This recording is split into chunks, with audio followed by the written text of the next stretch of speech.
आज हम ऐसे टॉपिक पर बात करने वाले हैं जिसको हर मार्केटर और हर बिजनेस ओनर को जानने की ज़रूरत है। अक्सर बिजनेस ओनर्स और मार्केटर्स बोलते हैं कि कैंपेन चलाया गया और लीड्स भी आई, बट वो लीड्स कन्वर्ट नहीं हुई। फिर लास्ट में कंक्लूजन निकलता है कि मार्केटिंग में कमी रह गई थी। तो शायद मार्केटिंग में कमी नहीं रह गई थी, आपकी स्ट्रेटजी में कमी रह गई थी।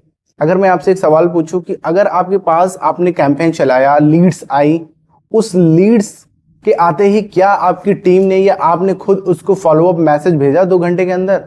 शायद नहीं। तो स्ट्रेटजी में आपकी कमी थी। आपसे मैं एक सवाल पूछता हूं, आपके बिजनेस में कितनी लीड्स आती हैं? 10, 20, 50, 100 या 100 से ज्यादा? आप उन लीड्स को कैसे मैनेज करते हैं? क्या लीड्स आते ही आप उनको फॉलोअप मैसेज भेजते हैं या आपकी टीम को एक रिमाइंडर सेट हो जाता है कि आपकी टीम उस लीड से जाके बात करें, फॉलोअप मैसेज भेजें? लास्ट में कंक्लूजन निकलता है कि मार्केटिंग में कमी रह गई थी। तो शायद मार्केटिंग में कमी नहीं रह गई थी, कमी आपकी स्ट्रेटजी में थी। क्या वो लीड आते ही आपके सिस्टम में स्टोर हुई? क्या विद इन 2 आवर्स के अंदर उसको फॉलोअप मैसेज भेजा गया? आपसे मैं एक सवाल पूछना चाहता हूँ, उसका सही आपको आंसर देना है कमेंट बॉक्स में। क्या आपके पास 10, 20, 50, 100 या 100 से ज्यादा लीड्स हैं और आप उनको कैसे मैनेज करते हैं? क्या आपके पास कोई प्रॉपर सिस्टम है या आप वही पुराने मेथड एक्सेल शीट वगैरह में मैनेज करते हैं, फिर चैट्स को अलग रखते हैं, फिर ईमेल्स का एक अलग डेटा बनाते हैं? तो शायद बहुत ज्यादा मैशअप आप कर रहे हैं। आपको जरूरत है एक तगड़े और स्ट्रांग सिस्टम की, जो आपके हर लीड्स को मैनेज कर सके, आपके क्लाइंट का डेटा स्टोर कर सके, लीड के फ्लो को मैनेज कर सके, लीड को ट्रैक कर सके, क्लाइंट की हिस्ट्री को सेव कर सके, ताकि जब भी फ्यूचर में आप उसका फॉलोअप ले तो आपके पास क्लाइंट की हिस्ट्री है और हिस्ट्री के बिहाफ पे आप उससे बात कर सके। क्लाइंट की हिस्ट्री होने से क्लाइंट से बात करने और उसे क्लोज करने में बहुत ही ज्यादा आसानी हो जाए। मैं आपको एक एग्जाम्पल से समझाता हूँ।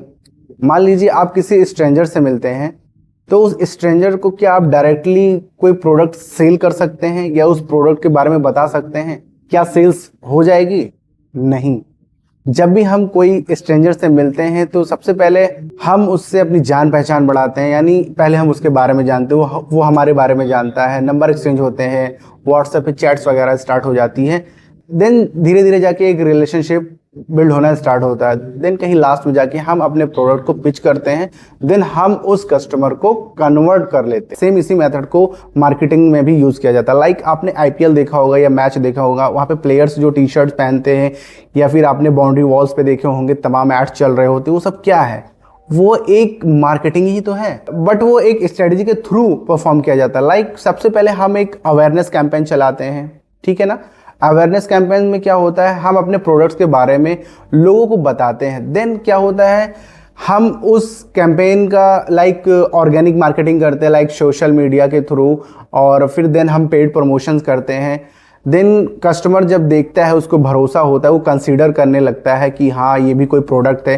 देन वो हमारी वेबसाइट्स पे आता है, अपनी इंक्वायरीज को वो पुट करता है, प्रोडक्ट सेलेक्ट करता है और अपनी जितनी भी इंक्वायरीज होती है हम उसका कलेक्ट कर लेते हैं। देन कलेक्ट करने के बाद स्टेप आता है, हम उसको कैसे फॉलो कर रहे हैं, कैसे हम उसको नर्चर कर रहे हैं। तो उसको नर्चर करने के लिए, उस सिस्टम को बनाने के लिए हमें ज़रूरत पड़ती है सीआरएम की। अगर आपके पास एक स्ट्रॉन्ग सीआरएम होता है तो आप उस क्लाइंट को जो तुरंत आया हो, तो आप हर एक क्लाइंट का डेटा मैनेज कर सकते हैं। लाइक कोई भी क्लाइंट आपके वेबसाइट पे आता है, इंक्वायरी फॉर्म को फिल करता है, तो लीड्स डायरेक्ट आपके सीआरएम में स्टोर होती है, जहां से उसको आप किसी भी टीम मेंबर्स को असाइन कर सकते हैं कि वो उसको फॉलोअप ले ले। ऑटोमेटिकली वो पाइपलाइन में चली जाती है, उस लीड की एक हिस्ट्री क्रिएट हो जाती है, उस लीड्स को हम आसानी से ट्रैक कर सकते हैं, उस लीड को हम डिफाइन कर सकते हैं कि ये लीड कब आई थी, ये वार्म हो गई है, ये हॉट है या फिर ये कन्वर्ट हो चुकी है, और ये लीड्स जो थी वो कितनी वैल्यूएबल थी। लाइक ये मान लीजिए आपका प्रोडक्ट कोई 50,000 का है, कोई 10,000 का है, तो इस तरीके से हम उस लीड्स को एक टैग दे देते हैं कि ये कस्टमर इस कैटेगरी का, लाइक वो 50,000 वाला कस्टमर था, तो हमको किस बेस पे फॉलो उसका लेना है, उस हिसाब से हम स्ट्रेटजी प्लान करते हैं और उसके लिए हमें एक सिस्टम चाहिए होता है। लाइक अगर आप अभी वही पुराने मेथड यूज़ करते हैं, लाइक आप एक्सेल शीट में उसको उस डेटा को लेके जाते हैं, फिर देन व्हाट्सएप पे कन्वर्जन करते हैं, तो मे भी चांसेस है हो जाता है कन्वर्जन, थोड़ा बहुत कर लेते हैं, बट उसको स्केल नहीं कर सकते हैं। बट अगर आपके पास एक स्ट्रॉन्ग सीआरएम है तो आप इन सारी चीज़ों को बहुत ही ईजी वे में मैनेज कर सकते हैं। अब सवाल आता है कि मैं नॉन टेक्निकल हूँ, मुझे सीआरएम के बारे में पता नहीं है,